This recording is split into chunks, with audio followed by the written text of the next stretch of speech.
Welcome back, and today's topic we are going to go over something that's been highly debated lately, that is joining a skilled trade or attending college. Now, in this video, I hope to give you 5 compelling reasons why joining the trades is a viable option and also can offer you a fantastic career opportunities. So I hope you guys enjoy. Let's get into it. So one of the things about construction and skilled labor period, it's a lot more practical. It's a lot more boots on the ground, black and white. You're not dealing with like philosophy or like rhetoric or different narratives, things that are kind of like abstract that you can't really nail down.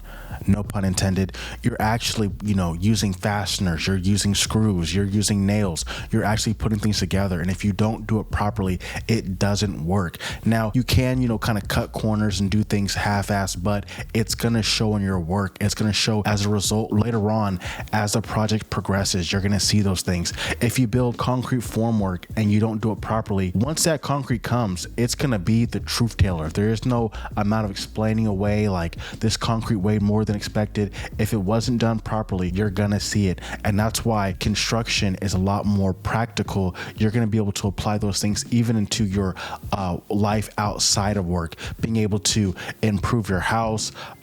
Say you have a door that's not swinging properly, you can then fix it yourself. If you want to buy a house that may be older and you want to apply some of the things you've learned on the job site to improve the value of your house, you can do that. And so again, construction is a lot more practical opposed to like theoretical and philosophical. Another huge difference between college and trade schools is the whole time that you are learning your craft, you are learning your trade, you are getting paid as an apprentice, and the wages are constantly going up as you progress along your apprenticeship. So you kind of have a way better idea of like what the money looks like long term and in the short term. For an apprentice, you start off at a certain wage. I think in Oregon right now, first term apprentice starts out at $27, and then as you progress and journey out, you'll make 46. You're going to see a correlation between your experience and then your wages increasing with that. And so I think because it's a lot more transparent when it comes to the unions and the trades period, it makes things a lot easier, and you're not accruing a whole bunch of debt you have to pay back for your student loans. And so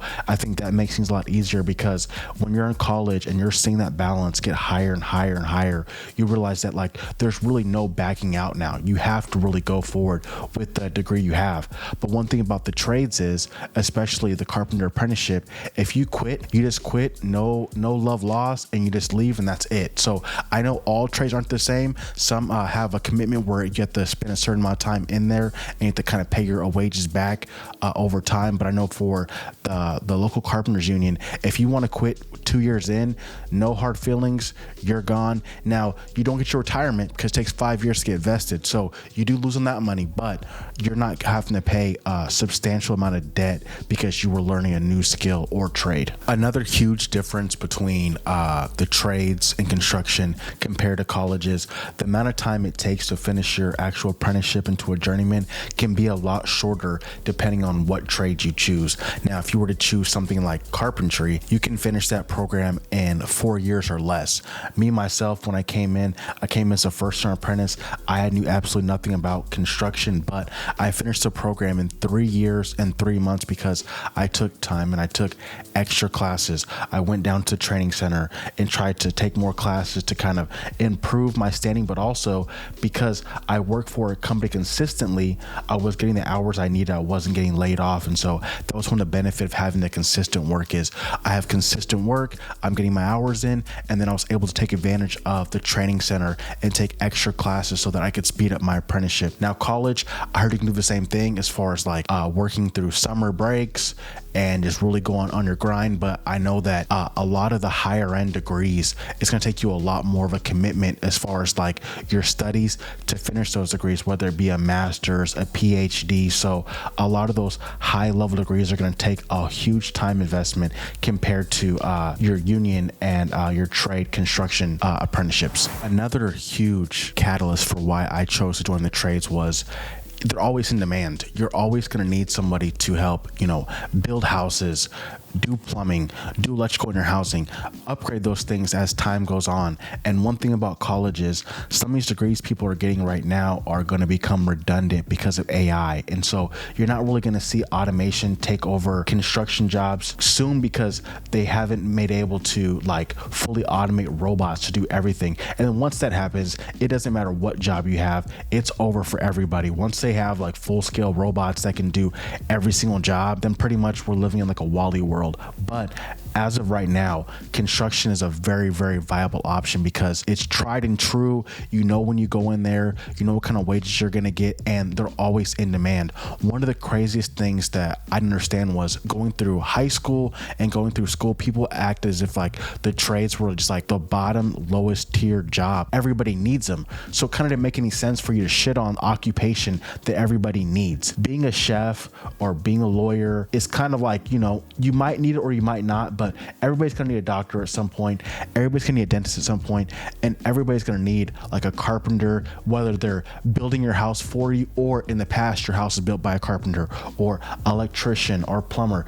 These things are always going to be in demand. And so I think it's very important that we reshore up those numbers and get people to come in. That actually hurts me. Like me making these type of videos hurts me because supply and demand aspect. I don't want you guys to join. It doesn't benefit me with you guys joining. If you guys join the trades, that hurts my like leverage. That hurts my ability to demand higher wages. But I would much rather see people come in and benefit so we all can benefit. The housing prices are not going to go down unless we have a lot more carpenters, a lot more people building affordable housing. And I think that's going to help with wealth inequality anyway. So even though I benefit from having a scarcity of carpenters and skilled labor, I would much rather see a lot of people doing better overall than just try to hoard all of the benefits to myself. And number 5, it's the ability to work for yourself. I know when you go through your whole apprenticeship, you learn skills, you ask questions, and you're able to take that knowledge you've gained and start your own company. I know a lot of guys who make really good money taking the information that they gained throughout their apprenticeship and then parlaying that for their own business. And I know plenty of times guys who run little side jobs that don't conflict with the union, that are just like, you know, little things for residential. They have guys like, hey, who wants to make some side money? You know, guys come work for a couple hours, work a regular day, and then just get paid, you know, $400, $500 a day. That's good money. Sometimes it's straight cash under the table. I'm not going to tell you how to do your taxes, but I know a lot of guys, you know, do those kind of things. So that's definitely a benefit of being able to take the skills you've learned and being able to make your own money and start your own company. And that's where the real money is anyway. You know what I'm saying? Is starting your own company, taking that risk. And if you don't want to do that, there's still so many opportunities when it comes to the union because there's so many older guys retiring. There's chances to become like foremans and superintendents and like, you know, big general foremans over big jobs that there hasn't really been before, because, you know, before the boomers had a headlock on the industry, they were controlling everything. But now they're retiring, now they're kind of cycling out. The opportunities are there for you. So whether you want to start your own company or whether you want to go higher up into management or just higher up running jobs, the opportunities are there for you now more than ever. And also, as a side note, there's such a high demand for college, and that's why they keep raising the tuition. So if we start seeing more people say, you know what, the price of tuition is way too expensive, I'm opting out. I would much rather do something else that I know that I'm going to enjoy, that I know that's going to pay a decent wage. And I think that's going to help alleviate the tuition costs. If the demand goes down, then the colleges are going to have to respond in kind. And I think we're seeing that right now with people just like tapping out, saying, you know, enough of this. I don't want to go to college. It's too much.